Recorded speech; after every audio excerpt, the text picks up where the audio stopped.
No! No! No! As we've seen all too frequently lately, our officers respond to calls in our community that can change at the drop of a hat.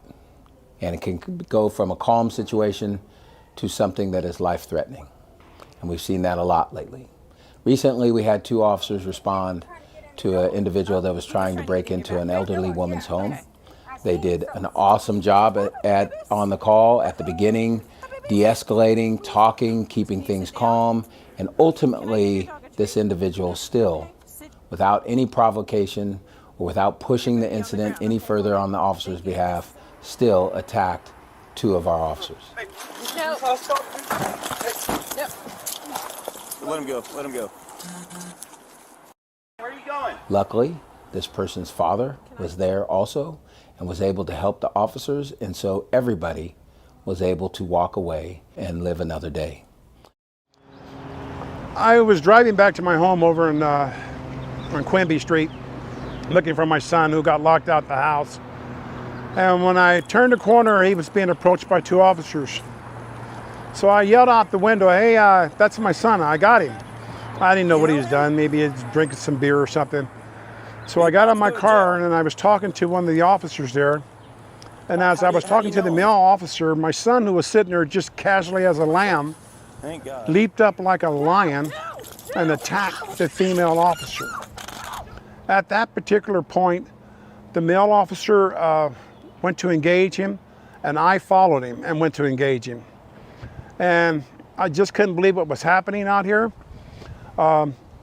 We were able to get him, he had wrapped himself like a python around the lady, and I kept telling him, "You're gonna die here, man. You're going to die today." But this young man reached up and took a nice piece of chunk, bit into my hand, man. It's been over a week now and it still hasn't healed. So that was a very, very frightening day for me. It was probably one of the most devastating days I think I've experienced in a while. Another thing that this lieutenant said to me, as I was getting ready to leave, he looked at me and he said this. He said, "Be well." And when he said "be well" to me, there was such a profound feeling of love there. So I'm telling you out there to be well and to take care of your people, to take care of other people, to reach out and do whatever you can. One of the things I expressed at the beginning was just how appreciative I am of you. And I know that our officers who were on the call that day feel the exact same way. Just, they're glad you were there and stepped in. Is there anything you'd like to say to them?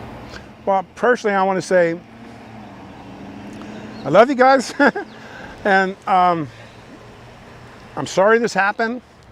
I'm sorry it happened, not with just me, but my child, but all the things that are going on in this world right now. And I thank you for being strong and courageous and not doing what you should have done, probably, was shot that kid. I thank you for that. And just be well, like the lieutenant told me, be well. I can't stress enough, that's what's so critical for our community to know, that our officers respond to things that there is no black and white rule book for. Things can change at a drop of a dime. And I think these 2 officers and this person's father showed the compassion that we all know is needed in our community, and everybody survived and can deal with whatever issues they have tomorrow.